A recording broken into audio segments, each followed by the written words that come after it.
Pete, let me start with what happened with Dan Lebatard's vote, where he gave it to Deadspin. You being a Pro Football Hall of Fame writer, voter, your thoughts on that practice that Dan Lebatard did? Well, I don't like it. I don't know really what was accomplished by this, other than to say, I think the process is broken. It's not his. It's not his vote to either sell or give to a third party. It just isn't. And I think the thing that troubles me a little bit is that he's sort of being viewed as kind of the Edward Snowden, some freedom fighter. I don't see it. I just think it's an irresponsible move.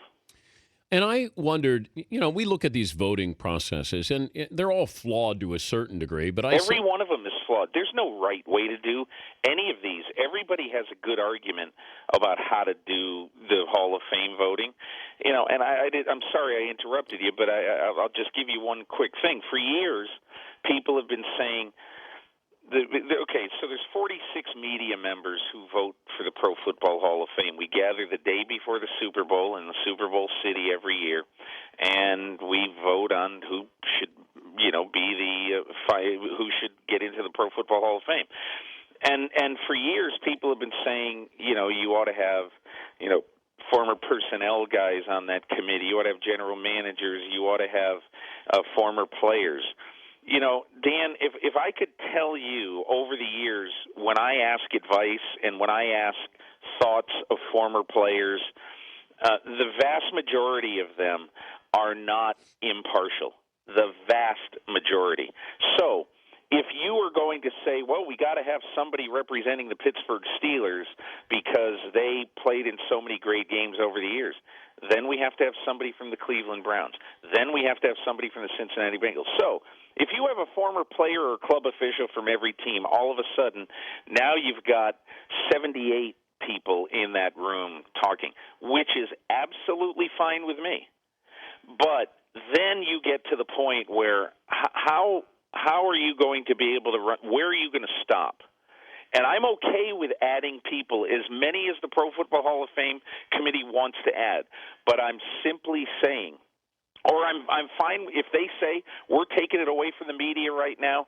That is totally, absolutely fine. Take it away from the media. Give it to somebody else.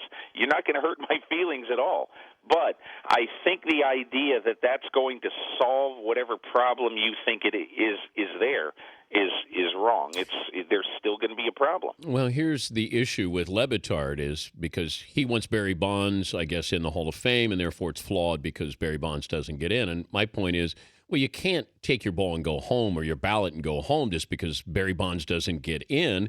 That you don't have to deal with drug issues with the NFL. Baseball does. If we added that caveat to the voting process, how much more complicated would it be when you get all 46 members in one room trying to debate who should get in and who shouldn't? Yeah, I mean, look, we are asked to debate one thing and one thing only: what happened between the white lines and with teams, inside teams, everything like that. Did Lawrence Taylor miss 4 games because he was suspended for substance abuse in the 80s? Yes. That has to be a part of the discussion, that he missed those 4 games.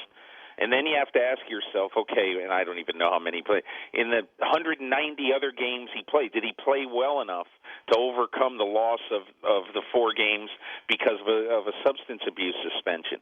I think the overwhelming answer would be yes. And so I think you have to do the same thing in baseball. If you were to ask me, and if somebody has a steroid cloud over them, if somebody from Ken Caminiti to Barry Bonds to whoever it is has a steroid cloud, I think it absolutely has to be considered. The one difference, though, Dan, is that in baseball there are different. There are different.